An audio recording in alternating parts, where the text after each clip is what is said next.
Dear student, लीड लैंग by Dilshad में आपका एक बार पुनः स्वागत है। आज मैं उन विद्यार्थियों से बात करने के लिए यहाँ पे आपके सामने उपस्थित हो रहा हूँ जो लोग इस वर्ष बीए पार्ट 1 में हैं, अर्थात उनका सेमेस्टर फर्स्ट है।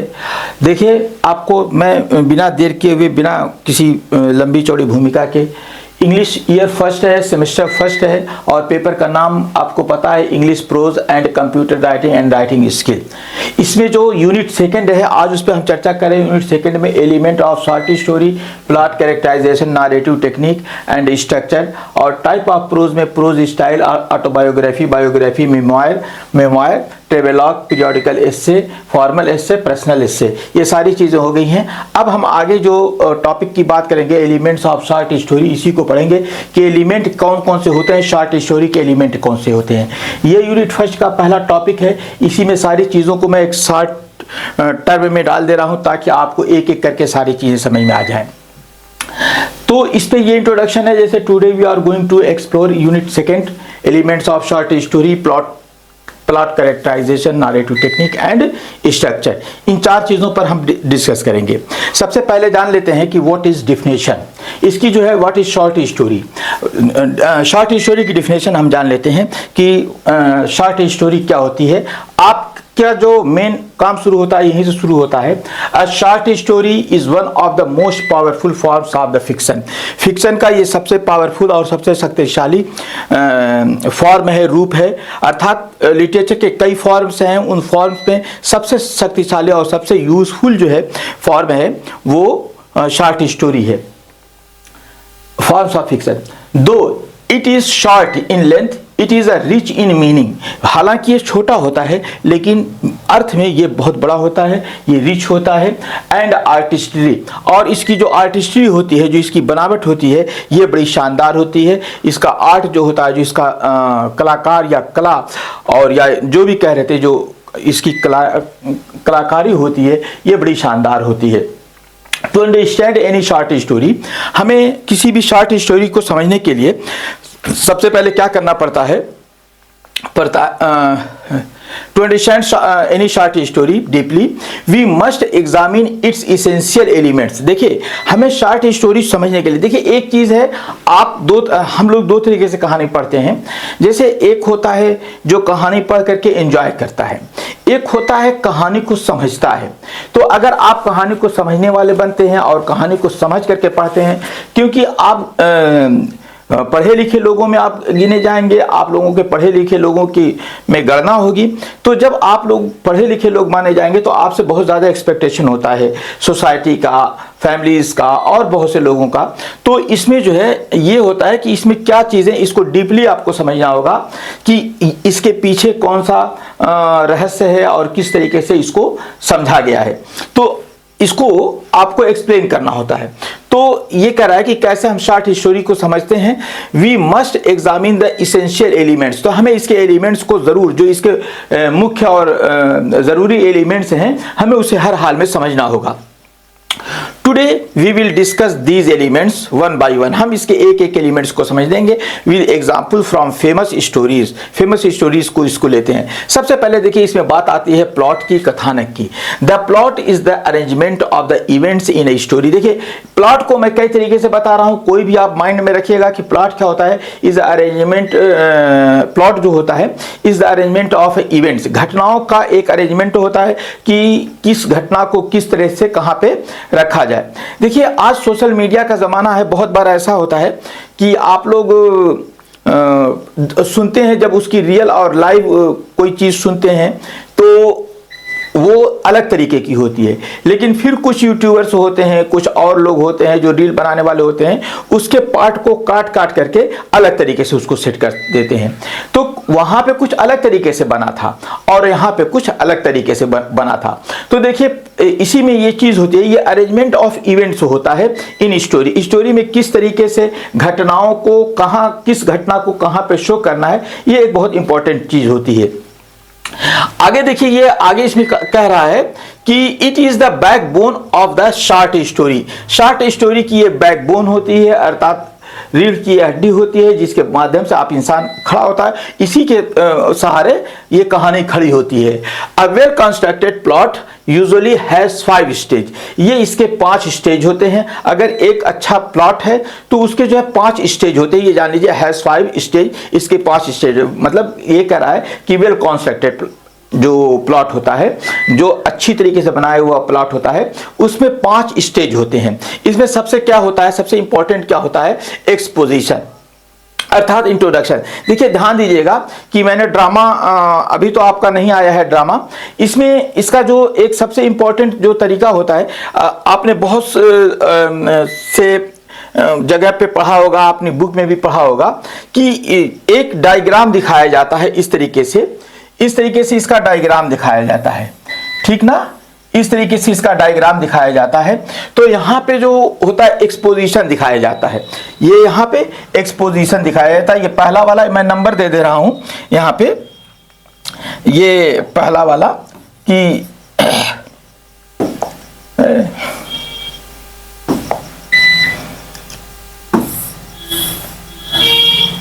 ये यहाँ पे पहला वाला रहता है अर्थात एक्सपोजिशन होता है। फिर उसके बाद राइजिंग एक्शन होता है, ये दूसरा वाला होता है अर्थात यहाँ पे, और तीसरा वाला यहाँ पे आता है, चौथा वाला यहाँ पे आता है, पांचवा वाला यहाँ पे आता है, अर्थात इसके 5 स्टेज होते हैं। तो इस 5 स्टेज में कौन कौन सी चीजें होती है इसको देखिएगा तो आपको बड़े आराम से ये सारी चीजें समझ में आ जाएंगी। सबसे पहले देखिए राइजिंग एक्शन होता है, इसके जो एक्सपोजिशन होता है, the beginning where the setting and the characters are introduce. देखिए प्ले में भी होता है कि वहां पे सेटिंग सब दिखाई जाती है और सारे कैरेक्टर्स को वहां पे इंट्रोड्यूस करवा दिया जाता है, कहां पे, शुरू में। और जो जहां पे कैरेक्टर को और कहानी के बारे में थोड़ा सा आपको क्लू मिल जाता है, उसी को एक्सपोजिशन कहते हैं या इंट्रोडक्शन कहते हैं। नेक्स्ट मैंने अभी वो दिखाया था rising action, events start building tension and conflict, और फिर उसके बाद वहां तो लोग मिलते हैं, ये लोग होते हैं। फिर यहां पर एक जो होता है ना, वो राइजिंग एक्शन में जो होता है, इवेंट्स स्टार्ट, घटनाएं घटना शुरू हो जाती हैं, स्टार्ट्स, और फिर उसके बाद बिल्डिंग टेंशन, और यहीं से टेंशन पैदा होता है, कॉन्फ्लिक्ट पैदा होती है, अर्थात झगड़ा शुरू होता है। तो ये सारी चीजें इसमें आती हैं कि वहां से या तो झगड़ा शुरू होगा या टेंशन शुरू होगा, फिर उसके बाद कॉन्फ्लिक्ट शुरू होता है। शॉर्ट में देखिए, चूंकि ये शॉर्ट स्टोरी है, शॉर्ट तरीके से। फिर उसके बाद क्लाइमेक्स आता है, the turning point or the most intense moment. सबसे जो है इसमें आता है टर्निंग पॉइंट आता है, यानी कि जो घटनाएं घटित होती हैं, जो लड़ाइयाँ या जो झगड़े शुरू होते हैं, वो चलते रहते हैं, और वो अपने जब वो लड़ाई जो बिल्कुल क्लाइमेक्स पे पहुंचती है, वो क्लाइमेक्स जो होता है वो ले जा करके वहाँ पे आपको ऊपर पहुँचा देता है कि यार अब तो एकदम हद हो गई है। और फिर उसके बाद वहाँ पे कुछ महत्वपूर्ण घटनाएं भी घटित होती हैं। तो वहाँ पे क्या होता है कि क्लाइमेक्स में इंटेंस मोमेंट, और वहीं पे जो है सबसे उग्र रूप मैंने बता दिया कि इंटेंस मोमेंट आता है, वहां पे कुछ खतरनाक घटनाएं भी घटित हो जाती हैं। फिर उसके बाद फॉलिंग एक्शन, जब सारी घटनाएं हो जाती हैं तो सपोज दैट कि अगर हम बात करते हैं ओथेलो की, तो ओथेलो में इसी क्लाइमेक्स में जा करके वो डेस्डेमोना का कत्ल कर देता है, और जब डेस्डेमोना का कत्ल कर देता है तब एमिलिया आकर के सारी घटनाओं को डिस्क्लोज करती है, ओपन करती है कि देखो यार ये तो तुमने गलत कर दिया। तो उसी को क्लाइमेक्स के बाद वही फॉलिंग एक्शन आता है, event that follows the climax. जो घटनाएं मतलब जो झगड़ा लेके गया था क्लाइमेक्स में, डेस्डेमोना का कत्ल हुआ था, and start moving towards the resolution. Resolution के माने जो होता है वो एक हल के होता है, उस घटनाओं का एक रिजल्ट मिलने लगता है। फिर उसके बाद जो क्या होता है कि वो सारी चीज़ों का जो घटनाएं घटित हुई, अब उसका रिसोल्यूशन आता है, उसका एक हल मिलता है आपको। तो यही चीजें जो रिसोल्यूशन की तरफ लेके चली जाती हैं। अब रिसोल्यूशन क्या होता है, यहां देखिए आता है वही रिसोल्यूशन कि किधर लेके चला जाता है, एंड मूव टुवर्ड्स रिसोल्यूशन, और वो रिसोल्यूशन की तरफ लेके चला जाता है। रिसोल्यूशन क्या होता है, denouement the ending where conflicts are resolved, अर्थात जहां पे कॉन्फ्लिक्ट जो रिजॉल्व की जाती हैं, अर्थात जितनी झगड़ाएं होती हैं, झगड़ा हुआ रहता है, जो प्रॉब्लम हुई रहती है उसको जो रिजॉल्व किया जाता है, उसके बारे में सोचा जाता है, समझा जाता है, या उसका सोल्यूशन निकाला जाता है। अगर हम यहाँ पे एग्जाम्पल की बात करते हैं, in O Henry famous story the gift of the Magi, the plot revolves around a poor couple who sacrifice their most precious passions to buy gift for each other। ये the gift of the Maggi में इसमें एक couple की कहानी है जो sacrifice करता है देयर मोस्ट प्रेशियस पैशंस, जो उनके सबसे ज़रूरत की चीज़ें होती हैं। मोस्ट प्रेशियस, प्रेशियस के माने होता है शानदार, और जो है यहाँ पे पैशन नहीं पोजेशन है, प्रेशियस पोजेशन, जो जिस चीज़ को रखते हैं अर्थात उनके पास जो चीज़ होती है, तो क्या करते हैं कि जो उनका देयर मोस्ट प्रेशियस पोजेशन होता है, जो उनकी इच्छाएं होती हैं या जो सामान होता है, to buy gift for each other, वो सेक्रीफाइस कर देते हैं। जैसे पोजेशन के माने होता है अपने पास जो चीज़ होती है जिसके आप मालिक होते हैं, तो मालिक होना, जो अपनी सबसे शानदार चीज़ के मालिक होते हैं उसी चीज़ को वो बेच देते हैं, क्या करते हैं, उसी की सेक्रीफाइस कर देते हैं। किसके लिए? Two by gift for each other, एक दूसरे की जो है गिफ्ट खरीदने के लिए अपने सबसे कीमती चीज़ को वो लोग बेच देते हैं, यही चीज़ होता है। तो इसमें ये जो कीमती चीज़ को buy gift for each other, the climax comes when they realise that their sacrifices have made the gifts useless.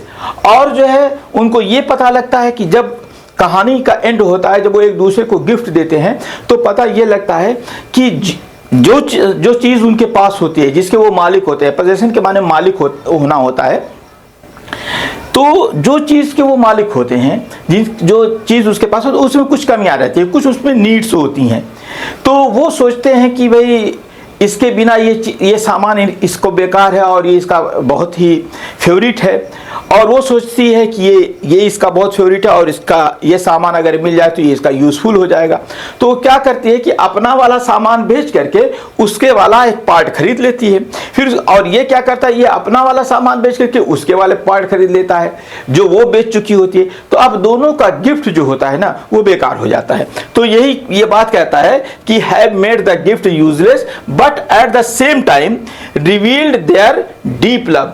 लेकिन उसी वक्त उन लोगों का भाई वो तो गिफ्ट तो बेकार हो गया, जो चीज़ वो लाए थे वो तो बेकार हो गया, लेकिन ये खुलता है कि भाई हम प्यार के लिए, एक दूसरे के प्यार के लिए हम अपने सबसे कीमती चीज़ को भी त्यागने के लिए तैयार हो जाते हैं। अर्थात जो कपल का जो प्यार होता है वो उसका कोई मोल नहीं है, वो अपनी सबसे कीमती चीज़ की बुनियाद को भी हटा करके वो अपने प्यार को प्राप्त करना चाहता है, अपने प्यार को खुश रखना चाहता है। तो यही चीज़ होता है लव। तो यही कहता है कि वो रिवील्स देयर डीप लव, वो उनके गहरे प्यार को शो करता है। अ शॉर्ट स्टोरीज प्लॉट इस कॉम्पैक्ट, जो शॉर्ट स्टोरी का प्लॉट होता है वो बिल्कुल कॉम्पैक्ट होता है, और क्या होता है, there is no room for unnecessary sub plots or diversion. देखिए एक चीज जान लीजिए कि जो सब प्लॉट का जो ये होता है, सबसे इंपॉर्टेंट शॉर्ट स्टोरी का जो प्लॉट होता है ना, वो एक बहुत ही प्लॉट इस कॉम्पैक्ट होता है, बहुत ही ठोस होता है। There is no room for unnecessary. Room के माने आप समझते हैं कमरा, यहाँ पे स्थान है कि यहाँ पे कोई भी अननेसेसरी सब प्लॉट की आवश्यकता नहीं होती। जैसे प्ले होते हैं और नावल होता है तो उसमें प्लॉट में सब प्लॉट डाला जाता है, एक प्लॉट होता है फिर उसके बाद उसमें सब प्लॉट डाला जाता है, दूसरी कहानी ला के डाली जाती है एक कहानी को स्ट्रॉन्गनेस देने के लिए। लेकिन शॉर्ट स्टोरी के प्लॉट में ऐसा नहीं होता। देखिए चाहे आप शॉर्ट स्टोरी का प्लॉट पढ़िए, चाहे नॉवेल का प्लॉट पढ़िए, चाहे प्ले का प्लॉट पढ़िए, बस बहुत माइनर डिफरेंस है। और ये जान लीजिएगा, अभी आप बीए पार्ट 1 में हैं और अभी आपको ये पहली बार प्लॉट के बारे में पढ़ाया जा रहा है, तो आप नेक्स्ट का जो आपका पेपर आएगा, नेक्स्ट कमिंग सेशन में जो आपके पेपर्स आएंगे तो उसमें नावल का भी प्लॉट होगा, और नावल में भी यही 5 चीज़ें पढ़ेंगे, और ड्रामा का भी जो आएगा उसमें भी आप 5 चीज़ें पढ़ेंगे प्लॉट में। तो तो आपको ध्यान देना होगा कि इसका जो प्लॉट का क्या होता है, प्लॉट में कौन सी चीज होती है, शॉर्ट स्टोरी के प्लॉट में क्या चीज होती है। तो यही जान लीजिए कि शॉर्ट स्टोरी का प्लॉट जो होता है इस कॉम्पैक्ट होता है, बिल्कुल ठोस होता है। वहां पे there is no room for unnecessary sub plot, वहां पे अनावश्यक सब प्लॉट नहीं आते हैं। और दूसरी होती है आर डाइवर्जेंस, और न उसमें कोई उलट पलट होता है, न घुमाव होता है। वो बिल्कुल ठोस होता है, वो बिल्कुल स्ट्रांग होता है, बिल्कुल मजबूत होता है। ये बात याद रखिएगा, ये जो शॉर्ट स्टोरी के प्लॉट की सबसे इंपॉर्टेंट चीज होती है। फिर शॉर्ट स्टोरी में जो दूसरी चीज होती है, ये सभी चीजों में होता है, शॉर्ट स्टोरी या नॉवेल या ड्रामा सभी में कैरेक्टराइजेशन होता है, जिसे चरित्र कहा जाता है कि कैरेक्टर्स कौन कौन से होते हैं। तो इसमें देखिए सबसे पहले आता है characterisation means how the author present and develops the character. Characters can be of two main types. इसका ये होता है characterisation means how the author present and develops the characters. वो कैरेक्टर को कैसे प्रस्तुत करता है और कैसे उनको डेवलप करता है। कैरेक्टर होते कौन क्या चीज़ है, इसमें थोड़ा सा मैंने ये थोड़ा बड़ी हो रही थी कहानी, तो लंबा हो जाता है ये वीडियो, तो मैंने क्या किया कि थोड़ा सा इसको और मिनिमाइज किया, तो इसमें कुछ चीज़ें मुख्य रुक जाती हैं। आप नेक्स्ट ईयर में जब आएंगे तो उसमें नावल के कैरेक्टर में और प्ले के कैरेक्टर में इसे पूरा पढ़ेंगे। तो इसमें होता क्या है कि इसमें कैरेक्टर्स जो होता है can be two main types, ये दो तरीके के होते हैं। एक फ्लैट कैरेक्टर होता है, simple one dimension characters, eg. Mister Collins in Pride and Prejudice. तो कहता है कि एक डायमेंशन का कैरेक्टर होता है, यानी कि वो एक रुखा होता है, वो एक बात करता है, उसमें अलग अलग चीज़ें नहीं आती हैं। दूसरा होता है round character, complex character with depth, emotion and development, eg. Hamlet in Shakespeare's Hamlet. तो हैमलेट जो है, शेक्सपियर की जो हैमलेट है, उसमें आप हैमलेट को देखेंगे तो राउंड कैरेक्टर है। आपको बहुत बार समझ में ही नहीं आएगा आखिर ये करना क्या चाहता है। तो ये राउंड होता है और इसे कॉम्प्लेक्स कैरेक्टर कहा जाता है। मैं यहाँ पे शॉर्ट चीजें बता रहा हूं क्योंकि ये शॉर्ट स्टोरी है, तो शॉर्ट तरीके से बता रहा हूं। In short stories the number of character is usually limited. देखिए हम लोग जब पढ़ते थे तो हम लोग टीचर ने बताया और हम लोगों ने पढ़ा भी कि इसमें 3 से 5 कैरेक्टर होते हैं शॉर्ट स्टोरी में। मैक्सिमम 3 मिनिमम 3 होंगे या 5 होंगे। हालांकि कभी कभी 2 ही कैरेक्टर में शॉर्ट स्टोरी खत्म हो जाती है। तो इस तरीके की चीज आती है। तो in short stories the number of character is usually limited, often just 1 और 2 मेन कैरेक्टर। इसमें 1 या 2 मेन कैरेक्टर होते हैं। एवरी एक्शन, डायलॉग और description adds to their personality. और उनके जितने एक्शन होते हैं, जो कार्य होते हैं, जो डायलॉग होते हैं या जो वर्णन होता है, डिस्क्रिप्शन होता है, वो सब क्या होता है टू देयर पर्सनालिटी। वो उनकी पर्सनालिटी में ऐड होता है, उनकी पर्सनालिटी को ऐड करता है कि वो किस तरीके के होते हैं, क्या चीज़ होती है उनकी। वो सारी चीज़ों को एक तरीके से बता देता है कि उनकी पर्सनालिटी में कौन कौन सी चीज़ें आती हैं, किस तरीके से है। तो वो उसी में ऐड होता जाता है, अर्थात उनके व्यक्तित्व में जो भी गुण होते हैं उनको ऐड करते जाते हैं।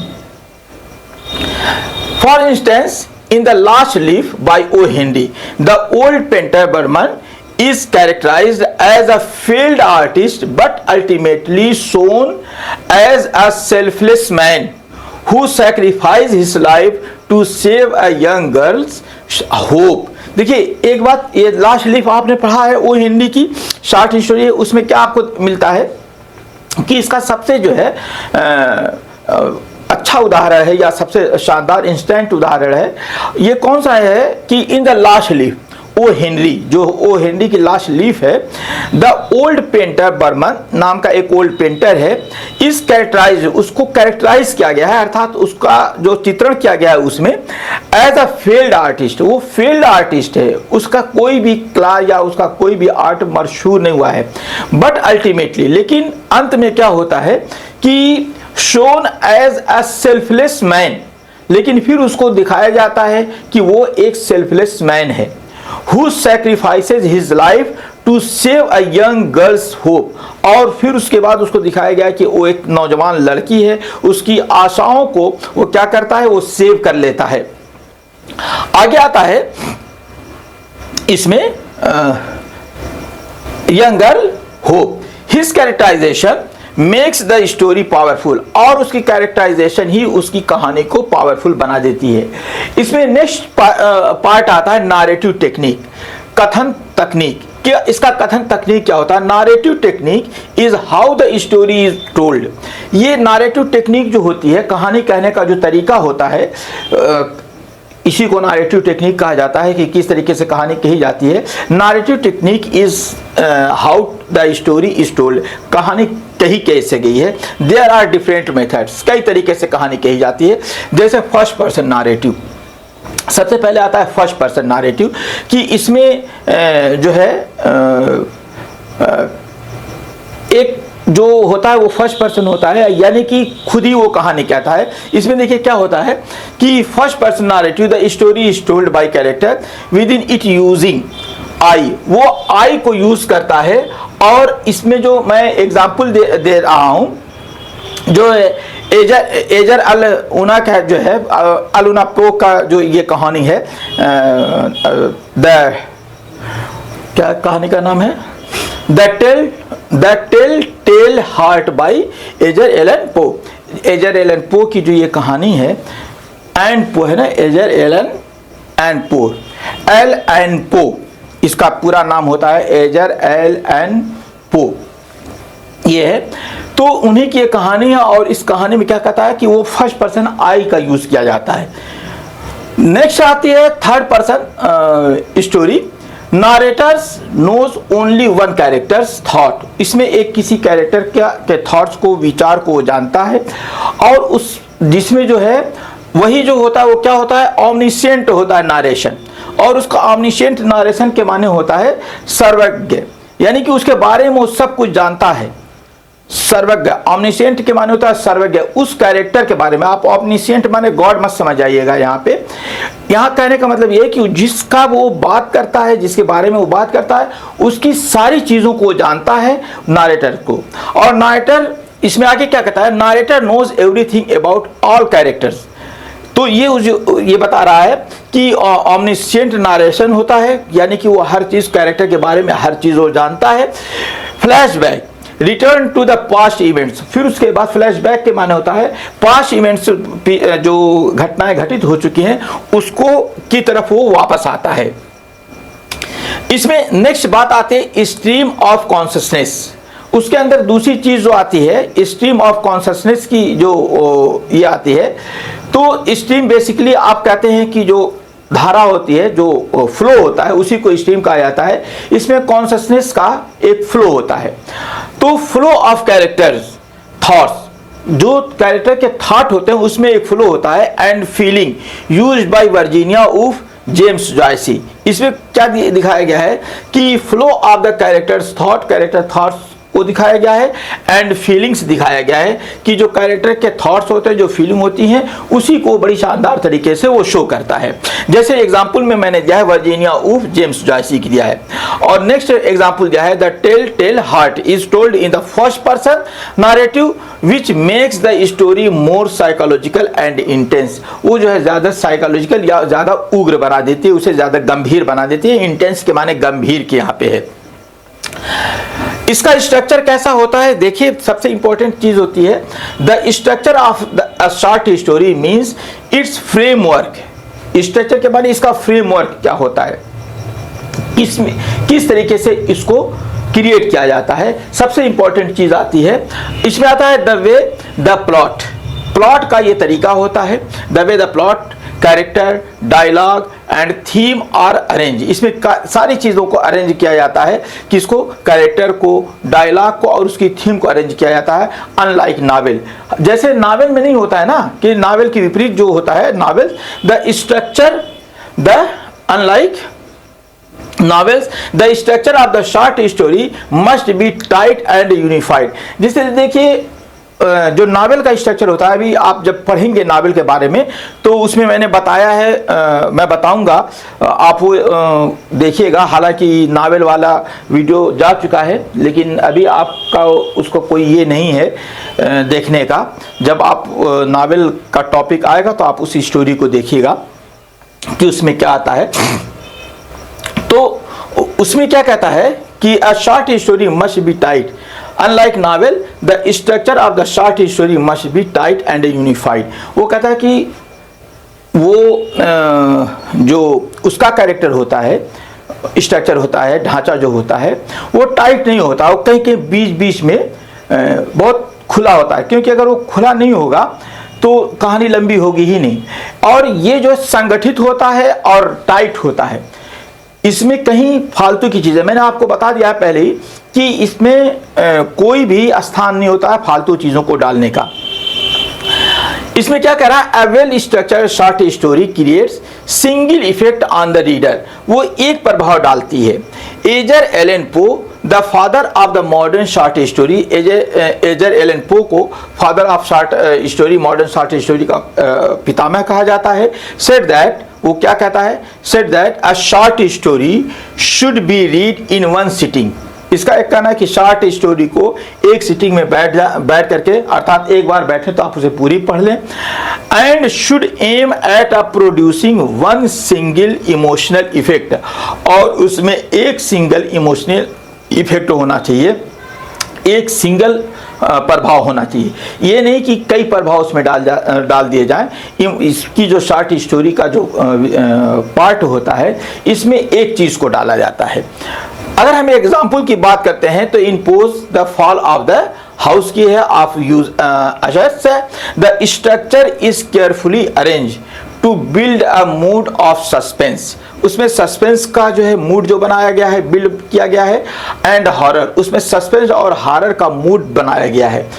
Everything contributes to the unity of effect, और हर चीज, जितनी भी चीजें आती हैं वो सहयोग करती हैं to the unity of effect. Unity of effect पे हर चीजें इसमें सहयोग करती हैं। तो इस तरीके से सारी चीजें इसमें एक एक करके आती हैं। अगर हम इसमें थोड़ा सा एंड में आते हैं तो so friends, the 4 elements plot, characterisation, narrative technique and the structure are the foundation of the every short story. यही इसके आधारशिला है, यही इसकी बुनियाद है। ये जो 4 चीजें हैं, प्लॉट है, कैरेक्टराइजेशन है, नैरेटिव टेक्निक है, ये इसकी आधारशिला है शॉर्ट स्टोरी की। Without understanding this no story can be fully appreciate. आप इसको जो है बिना जो है इसको पूरी तरह समझे हुए आप इसका रसास्वादन नहीं कर सकते। अप्रिशिएट के माने मैंने यहाँ पे दिया है रसास्वादन, या समझना या आनंद लेना। आप इसका पूरा आनंद नहीं ले सकते हैं। ये था आपका जो है, पूरी कहानी को मैंने इंग्लिश में कर दिया है थोड़ा सा आपको समझने के लिए। इसमें मैंने हिंदी भी डाल दिया है, आप आराम से इसकी हिंदी भी पढ़ सकते हैं। लेकिन इस पर मैं बार बार आपसे कहता हूँ, हर वीडियोस में बताता हूँ कि आपको इस पर पूरी तरह डिपेंड नहीं होना है, क्योंकि मैंने इसको गूगल ट्रांसलेशन से किया है। क्योंकि इतना लंबा ट्रांसलेशन करना मेरे बस में नहीं है, तो मैंने इसको गूगल ट्रांसलेट से किया है। आप इसको आराम से रोक करके देख सकते हैं, मैं इसको पढ़ करके सुनाऊंगा नहीं। नेक्स्ट इसका था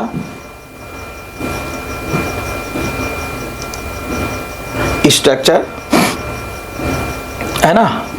अब इसमें जैसा क्वेश्चन देख लीजिए, ये एक्सपेक्टेड क्वेश्चन है। ऐसा नहीं कि मैं आप ये इस भरोसे में रहे कि यही क्वेश्चन आपसे एग्जाम में पूछे जाएंगे, ऐसा कतई नहीं है। आप ये एक्सपेक्टेड क्वेश्चन है, अर्थात ये जो है आपको एक मॉडल दे रहा हूं और इसको देखिए, इसी तरीके के क्वेश्चन आपसे पूछे जाते हैं। What is the definition of the plot and why is it important in a short story. Plot की डेफिनेशन बताइए और ये इंपॉर्टेंट क्यों है, जैसा इसको देख लीजिए। ये शॉर्ट स्टोरी का एक क्वेश्चन है। आराम से इसको वीडियो रोक करके भी देख सकते हैं या आप स्क्रीनशॉट ले सकते हैं। मैं एक एक हिस्से को स्क्रीन पे रोक दे रहा हूं ताकि आप इसका आराम से स्क्रीनशॉट ले लीजिए। इसमें फिर दूसरी चीज जो आती है, थोड़ा सा इसको मैंने हिंदी भी डाल दिया है, वही काम किया है जो अभी मैंने आपको बताया कि इसमें सबसे इंपॉर्टेंट जो चीज है वो ये है कि इसको पूरा मैंने ट्रांसलेशन नहीं किया, गूगल से किया है और मेरे पास इतना टाइम भी नहीं था कि मैं इसको बहुत आराम से देख लेता। दूसरा क्वेश्चन आता है, explain the stage of the plot with example from the short story, है ना। इसको क्वेश्चन दूसरा है कि explain the stage of plot, stages of plot. इस प्लॉट के कौन कौन सी स्टेजेस आती हैं उसके बारे में आपसे ये बात पूछ रहा है। तो इसमें क्या क्या है इसको देखिए, एक एक करके थोड़ा सा मैंने इसको एक्सप्लेन कर दिया है। सबसे पहला एक्सपोजिशन है, फिर उसके बाद राइजिंग एक्शन है, फिर उसके बाद क्लाइमेक्स है, फिर उसके बाद फॉलिंग एक्शन है, फिर रिसोल्यूशन डिनोमेंट है। ये सारी चीज़ों को मैंने यहाँ पे पुनः एक बार दे दिया। मतलब ये क्वेश्चन है, क्वेश्चन में आया हुआ है। इसका भी हिंदी देख लीजिए आप लोग आराम से।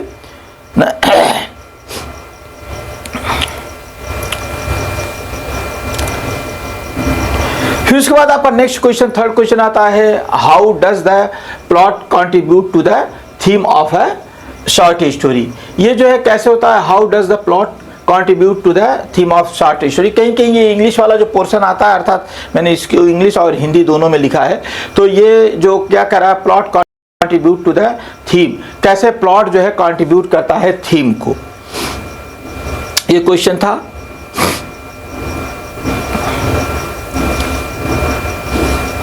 इसकी भी हिंदी आ गई है, आराम से इसकी हिंदी भी देख लीजिए।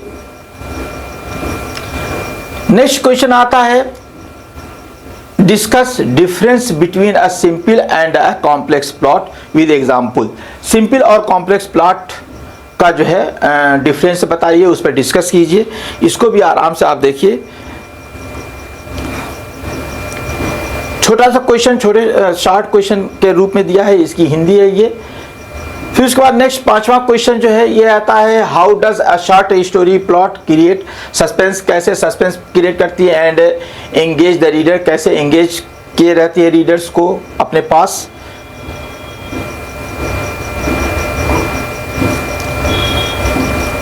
ये इसका हिंदी था। तो फ्रेंड्स, ये मुझे विश्वास है कि आपको ये वीडियो पसंद आया होगा, और अगर ये वीडियो पसंद आया है तो अपने दोस्तों को शेयर कीजिए जो इस वक्त बीए पार्ट 1 का एग्ज़ाम देने जा रहे हैं।